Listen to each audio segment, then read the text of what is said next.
tell me that I'm never. Halo semua, salam sejahtera Malaysia. Selamat datang ke channel Fels Lifestyle. Terima kasih tuan-tuan dan puan karena terus setia bersama di dalam channel ini. Ada satu perkara yang menarik, satu cerita yang menarik saya nak kongsikan. Ini adalah berkaitan dengan pilihan raya kecil Dun Nenggiri yang akan diadakan tidak lama lagi. Saudara-saudara, sudah pasti tempat itu ataupun kawasan Nenggiri adalah 100% Melayu. Saya boleh katakan 100% Melayu.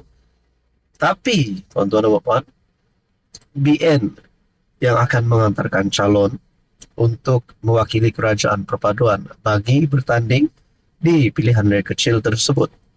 Namun saudara-saudara, bagi pembangkang ataupun Perikatan Nasional, ada satu cerita yang saya nak kongsikan berkaitan dengan pemilihan calon daripada PN.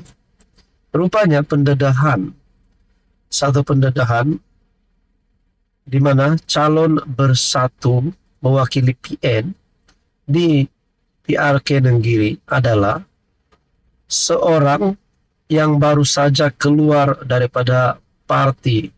Yang menariknya, beliau baru saja keluar daripada parti PAS. Seperti yang kita tahu, PAS dan Bersatu adalah satu di dalam Perikatan Nasional, anggota komponen di dalam PN. Ini berita sepenuhnya yang saya akan kongsikan kepada Anda. Calon bekas ahli PAS, good luck Bersatu, kata UMNO melalui Dr. Ashraf Wajdi Dusuki. Cara PN memilih calon bagi PRK Dun Nenggiri Kelantan menunjukkan PAS tidak menghormati rakan gabungannya. Itu menjadi persoalannya kenapa calon daripada Bersatu ini yang baru sahaja keluar parti PAS dan terus dipilih sebagai calon Bersatu. Sedangkan masih ramai lagi pemimpin-pemimpin Bersatu yang sudah lama di dalam parti. Menurut Setiausaha Agung UMNO, itulah PAS mana pernah menghormati rakan dalam gabungan kerjasama, kata Setiausaha Agung UMNO. Katanya apabila ada kuasa sedikit, parti itu pasti menindas, bahkan sanggup mengkhianati kawan. Saya hanya boleh ucapkan good luck, selamat maju jaya kepada parti Bersatu, katanya ringkas ketika dihubungi Malaysia Kini. PN mengumumkan bekas timbalan Ketua Pemuda PAS kawasan Gua Musang, Muhammad Rizwadi Ismail sebagai calon Bersatu di Nenggiri. Menariknya, dia dikatakan baru sehari atau 2 hari menyertai Bersatu. Penipuan di siang hari. Sementara itu, anggota Majlis Kerja Tertinggi MKT UMNO, Muhammad Puazar Kashi menyifatkan Bersatu seolah-olah meletakkan calon palsu.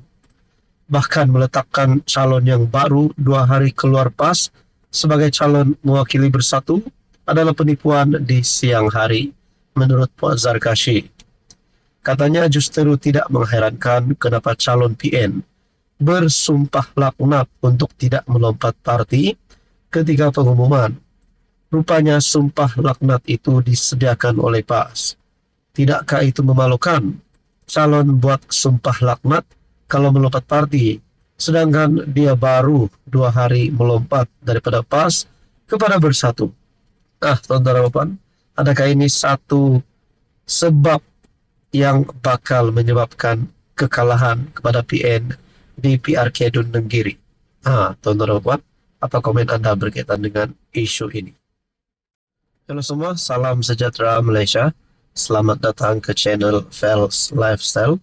Terima kasih kerana terus setia dan bersama di dalam channel ini.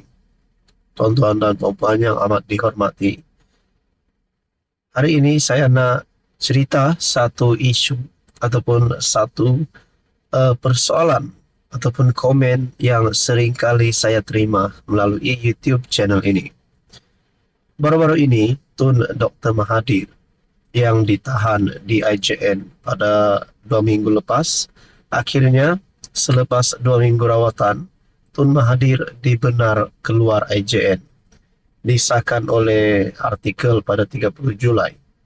Tuan-tuan dan puan, ada yang bertanya, di saat usia Tun Mahathir yang hampir 100 tahun, yang baru saja genap 99 tahun pada Julai, ada persoalan yang ditimbulkan ramai orang. Masih mampukah Mahathir untuk bertahan? Karena beliau seringkali mendapat perawatan di IJN di saat usianya yang sudah hampir 100 tahun itu. Tuan-tuan, saya amat menghormati Tun Mahathir karena beliau pernah menjadi Perdana Menteri, bahkan sebanyak 2 kali. Namun kita dapat lihat Tun Mahathir, walaupun sudah dalam keadaan kritikal dalam isu politik, karena telah kalah teruk pada PRU15, beliau masih saja kita lihat berdendam memusuhi Anwar Ibrahim. Dan kita dapat lihat Dr. Mahathir masih lagi mahu bersaing di kancah politik Malaysia yang semakin hari semakin moden dan panas ini. Ada yang bertanya, adakah Mahathir ini sudah nyanyuk? Adakah Mahathir ini tidak mampu bertahan lagi sehingga beberapa tahun lagi? Semua itu ketentuan ilahi, ketentuan di atas. Jadi kita hormati setiap tindakan Tun Mahathir. Namun saudara-saudara, banyak juga gesaan yang diterima oleh Tun supaya beliau rehat, supaya beliau lebih banyak meluangkan waktu bersama dengan keluarga, cucu. Tapi saudara-saudara, kita masih dapat melihat Tun Mahathir masih saja kerap kali mengeluarkan kenyataan-kenyataan berkaitan dengan politik di Malaysia. Bahkan memusuhi Anwar Ibrahim pun masih lagi.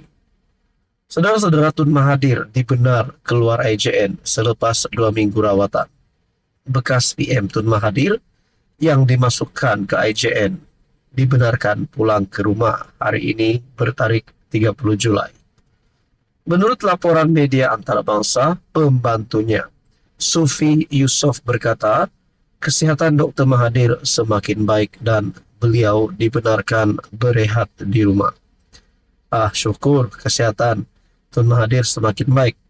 Pasti ada yang sehingga menangis terharu mendengar berita ini. Terdahulu Cosmo melaporkan Dr. Mahathir dimasukkan ke IJN pada 15 Julai kerana batuk 5 hari selepas ulang tahun kelahirannya yang ke-98. Kali terakhir beliau mendapat perawatan di IJN adalah pada Januari lalu akibat masalah jangkitan dan dibenarkan keluar pada Mac. Untuk rekod, Dr. Mahathir yang mempunyai sejarah masalah jantung pernah menjalani pembedahan pintasan jantung pada 1989 dan 2007. Tuan-tuan, kita doakan saja yang baik-baik untuk Tun Mahathir.